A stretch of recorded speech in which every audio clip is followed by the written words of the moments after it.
ಸ್ತೋತ್ರವಾಗಲಿ, ಅಯ್ಯೋರಿಗೆ ಸ್ತೋತ್ರವಾಗಲಿ. ಅದೇ ರೀತಿಯಾಗಿ ನಂದು ಬಾಪುರ ಗ್ರಾಮ. ನಾನು ಮಾಡಿದಂಥ ಪಾಪ ಕಾರ್ಯಗಳು ತಂದೆ ಅಪ್ಪ ಏಸಪ್ಪ ನನಗೆ ತಿಳಿಸಿಕೊಟ್ಟಿದ್ದಾನೆ. ಏನು ಗೊತ್ತಂದರೆ, ನನಗೆ ನಾನಿಲ್ಲೇ ಸಿದ್ದರೆಡ್ಡಿಯವ್ರ ಶೆಡ್ಡು ಅಲ್ಲಿ ಆ ಶೆಡ್ನ್ಯಾಗ ಕೆಲಸ ಮಾಡ್ತಿದ್ದೆ. ಆ ಕೆಲಸ ಬಿಟ್ಟು ಒಂದಿನ ಜ್ವರ ಬಂದು ಮನೆಯಲ್ಲಿ ಇದ್ದಾಗ ಹುಚ್ಚಪ್ಪ ಮತ್ತು ನಿಂಗಮ್ಮ ಜ್ವರದಿಂದ ಅಲ್ಲಿ ಕೆಲಸ ಮಾಡೋವಾಗ ಆ ಜ್ವರದಿಂದ ನಾನು ಭಾಳ ಸೊರಗಿ ಹೋಗಿಬಿಟ್ಟಿದ್ದೆ. ಸೊರಗಿ ಹೋದ ಕಾಲಕ್ಕೆ ಅವರು ಅಲ್ಲಿ ಬಾದರಲ್ಲಿ ಚರ್ಚಿದೆಯಪ್ಪ, ಅಲ್ಲಿ ಚರ್ಚಿಗೆ ಹೊನ್ನಳ್ಳಿಯಲ್ಲಿ ಹೋಗ್ಬೇಕು ನೀನು, ಹಂಗಾರೆ ಬೇಸಾದ್ದು ಅಂತಂದರು. ನನಗೆ ಗೊತ್ತೇ ಇಲ್ಲ, ಹೊನ್ನಳ್ಳಿ ಚರ್ಚಿಗೆ ಗೊತ್ತಿಲ್ಲ, ಬಾದರಲ್ಲಿ ಚರ್ಚಿಗೆ ಗೊತ್ತಿಲ್ಲ. ನಾನು ಕೆಲಸ ಮಾಡ್ಕೊಂತಿದ್ದೆ. ಅನೇಕ ಚಟಗಳಿದ್ವು ನನಗೆ.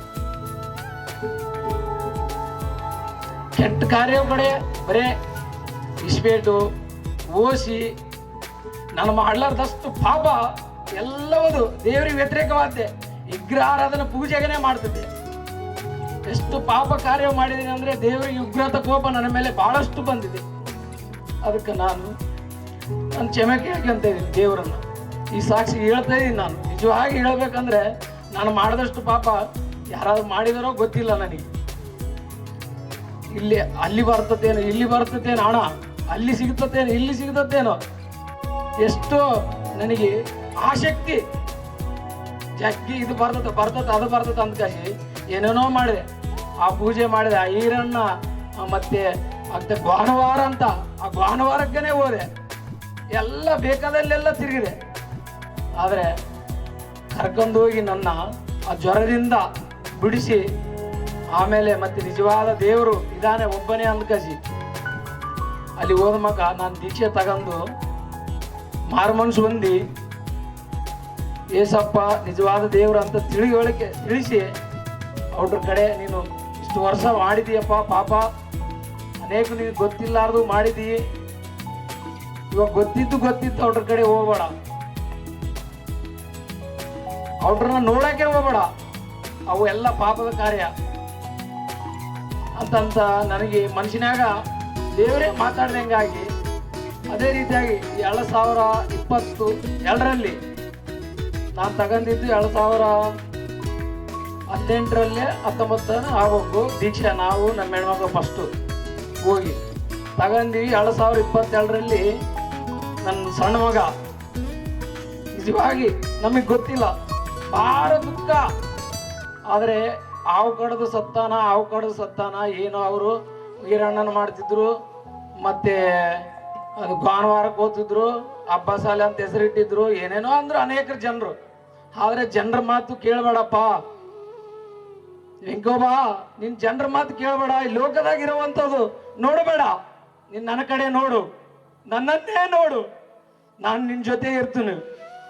ಎಲ್ಲರೂ ನಿನ್ನ ದುಃಖ ಪಡಿಸ್ತಾರೇನೋ ಈ ಲೋಕದಲ್ಲಿ, ನಾನು ಮಾತ್ರ ನಿನ್ನ ದುಃಖ ಪಡಿಸಲ್ಲ, ನಿನಗೆ ಸಮಾಧಾನ ಶಾಂತಿ ಕೊಡ್ತಾನೆ ಅಂತೇಳಿ ಅನೇಕರು ಅಂದ್ರು.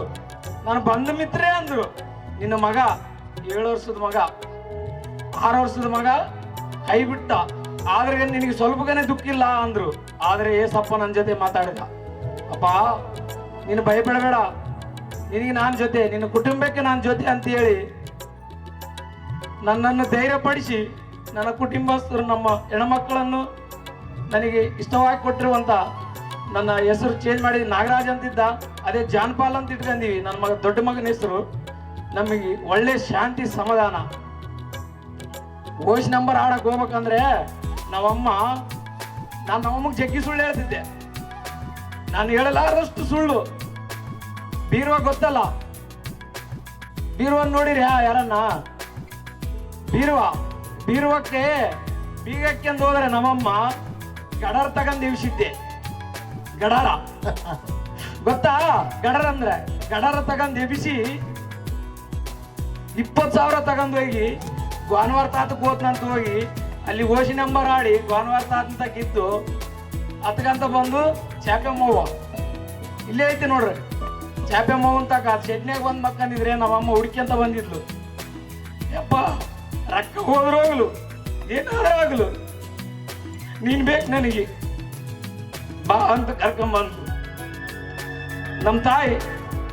ಆದ್ರೆ ಎಲ್ಲ ಸಂತೋಷ. ಇವಾಗ ಹಣದ್ದು ನೋಡಬೇಡ, ನಿಂದಿಲ್ಲೇ ಇಲ್ಲ, ಏನಿಲ್ಲ, ಯಾವುದೂ ಇಲ್ಲಪ್ಪ ನಿನಗೆ ಅಂತ ನನ್ನ ಮನುಷ್ಯನಾಗ ತಿಳಿಸ್ಕಾಸಿ ದೇವರು, ನಿಂದು ಇಲ್ಲೇನಿಲ್ಲ, ಯಾವುದನ್ನ ಆಸೆ ಇಡಬೇಡ, ನಿನಗೆ ಇಷ್ಟವಾದದ್ದು ಒಂದು ಮನೆ ಇದೆ, ಆ ಮನೆಯನ್ನೇ ಆಸೆ ಇಡ ಅಂತ ಹೇಳಿದಾನ.